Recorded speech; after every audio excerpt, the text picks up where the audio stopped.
একদল চাচ্ছে যে আগে নির্বাচন পরে সংস্কার, তারাই দেখেন বিভিন্ন জায়গায় মারামারি, ছিনতাই, যেই অপকর্মগুলো হচ্ছে তার পিছনে কিন্তু তাদেরই হাত।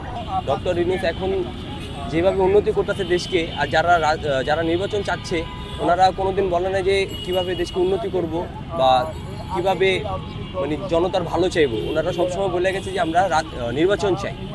তো ডক্টর ইউনূস নির্বাচনের কথা না বলেও উনি অনেক উন্নতি দেখাইছে আমাদেরকে, তাই আমরা আগামী 5 বছর ডক্টর ইউনূসকে দেখতে চাই। দেখেন ভাই, এটা আমরা শুনতেছি এবং কি দেখতেছি, অনেক দলে চাচ্ছে তারা আগে নির্বাচন চাচ্ছে। কারণ আপনি একটা জিনিস দেখেন, আমরা যারা শিক্ষার্থী আছে, আমরা যারা স্টুডেন্ট আছি, আমাদের মতো যারা সাধারণ জনগণ আছে, সবার একটাই কথা, আগে সংস্কার তারপর নির্বাচন। আমরা চাই যে উনি বর্তমানে দায়িত্বে আছে আর উনি আগামী 5 বছর আমাদের সাথে থাকুক, আমাদের শান্তিপূর্ণ এবং সুন্দর একটি বাংলাদেশ উপহার দিক। যে একদল চাচ্ছে যে আগে নির্বাচন পরে সংস্কার, তারাই দেখেন বিভিন্ন জায়গায় মারামারি, ছিনতাই, যেই অপকর্মগুলো হচ্ছে তার পিছনে কিন্তু তাদেরই হাত। তো তারা কিন্তু 17 বছরে আরেকটা স্বৈরাচারের পিছনেই থেকে গেছে, দেশের জন্য কিছু করতে পারে নাই। তো এখন ছাত্ররা জুলাইয়ের 24-এর আন্দোলনে দেশ স্বাধীন করলো, এখন যখন দেখলো যে ডক্টর মোহাম্মদ ইউনূস দেশের সংস্কার করতেছে, এমন একটা সময় ওনারা মনে করতেছে যে এখন হচ্ছে ওনাদের শক্তি। আর এখন যদি ওনারা নির্বাচন এই জন্য চাচ্ছে, কারণ শুরুতেই ওনারা একটা দল যদি বলতে চায় তো মারামারি, হানাহানি সব দিকে ওনারা করছে।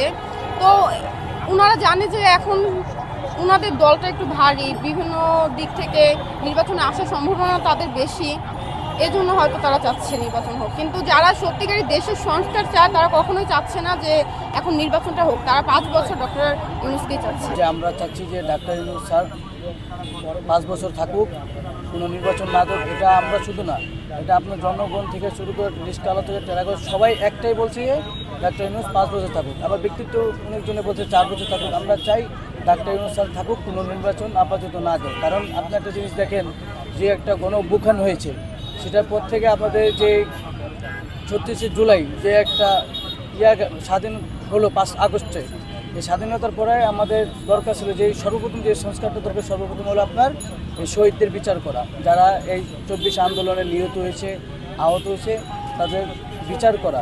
তারা এখনও এইসব কার্যকর করে। আমি সরকারকে দ্রুত দাবি জানাচ্ছি, যারা এই আন্দোলনে যারা নিহত হয়েছে এবং আহত হয়েছে, তাদের যে বিচারগুলি, যে দাবিগুলি, এটা মেনে নেওয়ার। আর আমাদের যে দাবি, আমরা চাই ডাক্তার ইউনূস 5 বছর আরও থাকুক।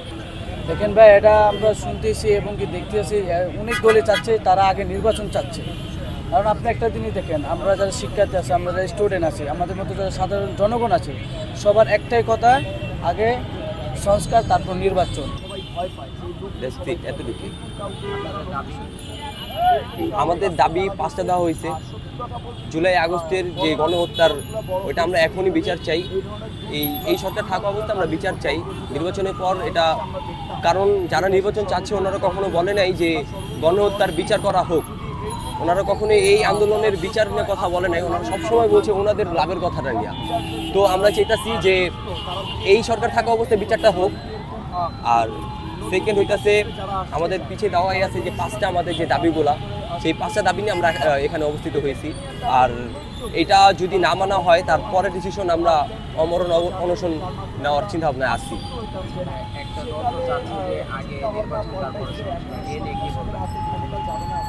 একটা দল চাচ্ছে আগে নির্বাচন পরে সংস্কার। তো এটা আগে দেখতে হবে আপনার যে নির্বাচনের আগে আমাদের দেশ ঠিক করা। 2024-এ জুলাই আগস্টের যে আন্দোলনটা হয়েছিল, ওটা কিন্তু হয়েছিল দেশের ভালোর জন্য। ওটা কিন্তু কারো পার্সোনাল কোনো সমস্যার কারণে এটা হয় নাই।